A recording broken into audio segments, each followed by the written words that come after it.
मेरे भाइयों और बहनों, एक पल के लिए रुकिए। क्या आपने कभी सोचा है कि वो कौन सी दुआ है जिसे आप दिन में कम से कम 17 बार अपने रब से मांगते हैं? एक ऐसी दुआ जिसके बिना आपकी सबसे अहम इबादत यानी नमाज मुकम्मल ही नहीं हो सकती। We recite it so often that sometimes we forget its power। हम इसे इतनी बार पढ़ते हैं कि कभी कभी हम इसकी ताकत को भूल जाते हैं। आज हम उसी खजाने के बारे में बात करेंगे। हम बात करेंगे सूरह अल फातिहा की। ये सिर्फ कुरान का पहला सूरा नहीं, बल्कि ये आपके और आपके रब के बीच एक सीधा संवाद, अ डायरेक्ट कॉन्वर्सेशन है। तो आइए आज इसे सिर्फ जबान से नहीं बल्कि दिल और दिमाग से समझने की कोशिश करते हैं। सूरह अल फातिहा अल-हम्दु शरीफ, आयत और तर्जमा। बिस्मिल्लाहिर्रहमानिर्रहीम, अल्हम्दुलिल्लाहि रब्बिल आलमीन, अर्रहमानिर्रहीम, मालिकि यौमिद्दीन, इय्याका नअबुदु व इय्याका नस्तईन, इहदिनस सिरातल मुस्तकीम, सिरातल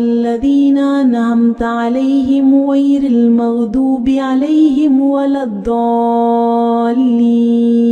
शुरू अल्लाह के नाम से जो बड़ा मेहरबान निहायत रहम वाला है। सब तारीफें अल्लाह की के लिए हैं जो तमाम जहानों का रब यानी पालने वाला है, बड़ा मेहरबान निहायत रहम वाला है, मालिक है जज़ा यानी बदले के दिन का। ए अल्लाह, हम तेरी ही इबादत करते हैं और तुझी से मदद चाहते हैं। हमें सीधा रास्ता दिखा, उन लोगों का रास्ता जिन पर तूने इनाम किया, न कि उनका जिन पर तेरा गजब हुआ। तफसीर। अब आइए इन आयतों के गहरे समंदर में गोता लगाते हैं। आयत 1, बिस्मिल्लाहिर्रहमानिर्रहीम।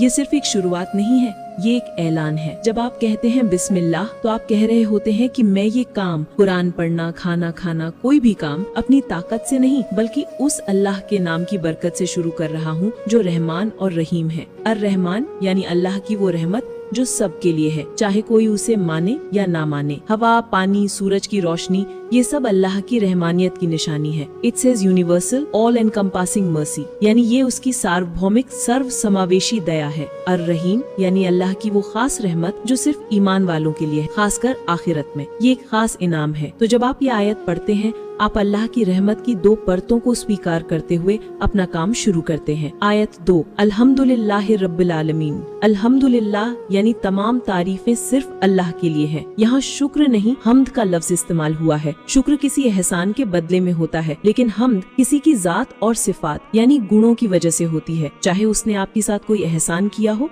या ना किया हो। अल्लाह खूबसूरत है, कुदरत वाला है, अजीम है, इसलिए वो हर हाल में तारीफ के लायक है। रब्बिल आलमीन वो तमाम जहानों का रब है। आलमीन सिर्फ हमारी दुनिया नहीं बल्कि हर वो चीज जो मौजूद है, इंसान, जिन्नात, फरिश्ते, जानवर, पौधे, सितारे, कहकशां, एवरीथिंग दैट एग्जिस्ट, यानी सब कुछ जो मौजूद है वो सबका पालन वाला, मालिक और निगहबान है। ये आयत हमें हमारी हकीकत और अल्लाह की अजमत का एहसास दिलाती है। आयत 3, अर्रहमानिर्रहीम। अल्लाह ने अपनी तारीफ के फौरन बाद फिर से अपनी रहमत का जिक्र किया। क्यों? ताकि बंदा कभी मायूस न हो। वो हमें याद दिला रहा है कि तुम्हारा रब जबरदस्त ताकत और सारे जहानों का मालिक होने के बावजूद एक जालिम बादशाह नहीं बल्कि वो रहमान और रहीम है। His authority is based on mercy not terror, यानी उसका अधिकार दया पर आधारित है, आतंक पर नहीं। आयत 4, मालिक यौमिद्दीन। मालिक है बदले के दिन का। यौम अद्दीन यानी वो दिन जब हिसाब किताब होगा। इस दुनिया में हो सकता है किसी के पास ताकत हो, पैसा हो, हुकूमत हो, लेकिन उस दिन का असली और इकलौता मालिक सिर्फ अल्लाह होगा। ये आयत हमें जिम्मेदारी का एहसास दिलाती है। It reminds us of accountability. ये हमें जवाबदेही की याद दिलाती है। ये हमें बताती है कि ये जिंदगी एक इम्तिहान है और हमें अपने हर अमल का जवाब देना है। ये आयत हमें दुनिया में इंसाफ करने और जुल्म से बचने की भी तालीम देती है। एक खास नुक्ता गौर करें, पहले 4 आयतों में हम सिर्फ अल्लाह की तारीफ और उसकी बड़ाई बयान कर रहे हैं। हम उससे कुछ मांग नहीं रहे। ये दुआ का अदब है। मांगने से पहले देने वाले की तारीफ करो, उसकी सिफात का इकरार करो। आयत 5, इय्याका नाबुदु व इय्याका नस्तईन। अब दुआ का असल हिस्सा शुरू होता है और ये एक इकरार नामा, अ पावरफुल डिक्लेरेशन है। इय्याका नाबुदु, हम सिर्फ तेरी ही इबादत करते हैं। व इय्याका नस्तईन, और सिर्फ तुझी से मदद मांगते हैं। अरबी ग्रामर के हिसाब से इय्याका सिर्फ तेरी पहले लाकर शिर्क की हर गुंजाइश को खत्म खत्म कर दिया गया है। मतलब हमारी इबादत और हमारा भरोसा किसी और पर नहीं, सिर्फ और सिर्फ अल्लाह पर है। ये तौहीद का खुलासा है, द एसेंस ऑफ मोनोथीइज्म, एकेश्वरवाद का सार। हम पहले कहते हैं कि हम तेरी इबादत करते हैं और फिर कहते हैं कि हम तुझसे मदद मांगते हैं। इसका मतलब है कि हम कोशिश करने को तैयार हैं, हम अमल करने को तैयार हैं, लेकिन हम जानते हैं कि हमारी कोशिश तेरी मदद के बिना कामयाब नहीं हो सकती। आयत 6, इहदिनस सिरातल मुस्तकीमा। जब हमने अल्लाह की बड़ाई बयान कर दी, उससे वफादारी का अहद कर लिया, तो अब हम दुनिया और आखिरत की सबसे बड़ी चीज मांग रहे हैं। हमें सीधा रास्ता दिखा। What is this straight path? ये सीधा रास्ता क्या है? ये सिर्फ जन्नत का रास्ता नहीं है, ये इस दुनिया में भी सही तरीके से जीने का रास्ता है। सच और झूठ के बीच का रास्ता, सही और गलत के बीच का रास्ता, हराम और हलाल के बीच का रास्ता। ये दुनिया की सबसे कीमती दुआ है, क्योंकि अगर आपको ये रास्ता मिल गया तो आपको सब कुछ मिल गया। This is the ultimate guidance, ये परम मार्गदर्शन है। आयत 7, सिरातल लजीना अनअमता अलैहिम। अब हम उस सीधे रास्ते की और ज्यादा वजाहत कर रहे हैं। या अल्लाह, कौन सा सीधा रास्ता? उन लोगों का रास्ता जिन पर तूने इनाम किया। ये कौन लोग हैं? कुरान में दूसरी जगह सूरह निसा में बताया गया है, अंबिया, सिद्दीकीन, शुहदा और सालिहीन। हम अल्लाह से कह रहे हैं कि हमें इन कामयाब लोगों के नक्शे कदम पर चला। We are asking for positive role models, यानी हम सकारात्मक रोल मॉडल मांग रहे हैं। और फिर हम दो तरह के रास्तों से पनाह मांगते हैं। एक, गैरिल मगदूबी अलैहिम, यानी उनका नहीं जिन पर तेरा गजब हुआ। ये वो लोग हैं जो हक को जानते थे लेकिन अपनी जिद, तकब्बुर या नफ्स की ख्वाहिश की वजह से उस पर अमल नहीं किया, जैसे बनी इसराइल के कुछ उलमा। और दो, वलदालीन, यानी न ही गुमराहों का। ये वो लोग हैं जो हक को जानते ही नहीं और भटक गए हैं। वो नेक नियति से भी गलत रास्ते पर हो सकते हैं, लेकिन नतीजा गुमराही ही है, जैसे ईसाई जिन्होंने हजरत ईसा अलैहिस्सलाम के बारे में गलत अकीदा बना लिया। तो इस तरह सूरह फातिहा एक मुकम्मल दुआ है। ये अल्लाह की तारीफ से शुरू होती है, उसके साथ हमारे रिश्ते को मजबूत करती है और फिर दुनिया और आखिरत की सबसे बेहतरीन चीज यानी हिदायत मांगती है, और साथ ही गुमराह करने वाले रास्तों से पनाह भी मांगती है। अगली बार जब आप नमाज में इसे पढ़ें तो इन मानी को याद रखिएगा। अगर हमारी ये कोशिश आपके दिल को छू गई हो तो इल्तिजा है, इस खिदमत को आम करने में हमारा साथ दीजिए।